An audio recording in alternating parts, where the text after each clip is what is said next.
President Trump is spending his day on the road today, and expect to hear that sentence quite a bit over the next 18 days. I'm told by White House sources that the president is planning almost nonstop travel in the final sprint to Election Day to try to help boost Republican chances in the midterm elections. He's talking the Supreme Court, the economy, immigration. But it's his comments overnight praising violence against a reporter just days after the presumed death of a Washington Post columnist that has a lot of folks talking today. President Trump waking up out west, back in Big Sky Country, Montana, for a campaign swing. That is a beautiful, beautiful big sky.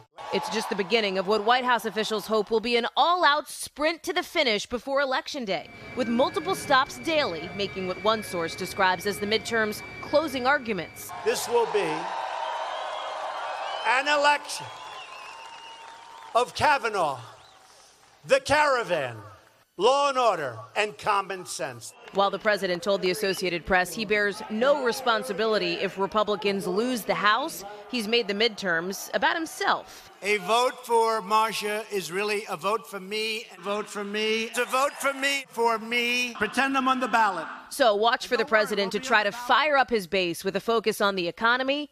We have the hottest economy on earth. His Supreme Court win. And come Election Day, Americans will remember Kavanaugh. And immigration, with a new threat to Mexico, that the president will close the southern border as a caravan of Central American migrants escaping violence is on the move in Guatemala.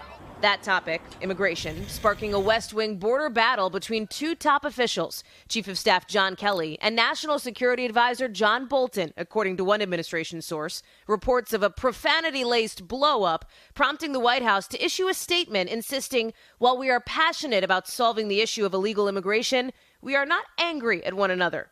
In Montana, the president taking a moment to address another blow-up, praising Montana Republican Congressman Greg Gianforte for body slamming a reporter last year. Greg is smart. And by the way, never wrestle him. You understand that? Never. In May 2017, Guardian journalist Ben Jacobs said Gianforte assaulted him during an event for asking a question about health care, breaking his glasses.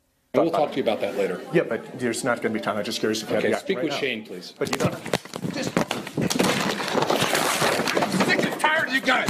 The last time that came in here, you did the same thing. Get the hell out of here. Gianforte, who went on to win Montana's only U.S. House seat the day after the incident, initially blamed Jacobs for provoking the attack, later pleading guilty to an assault charge and issuing an apology. President Trump doubling down on his support then and now. Any guy that can do a body slam, he's my kind of...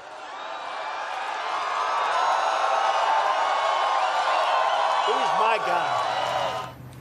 All right, so Hallie, we know what the president's message is ahead of the midterms. What about Democrats? What are they focusing on?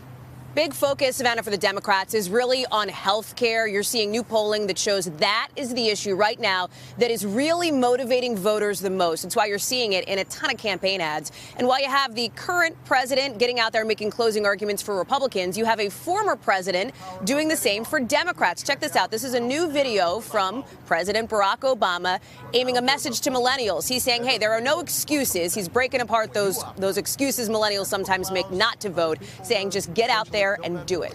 Savannah. All right, Hallie, thank you so much.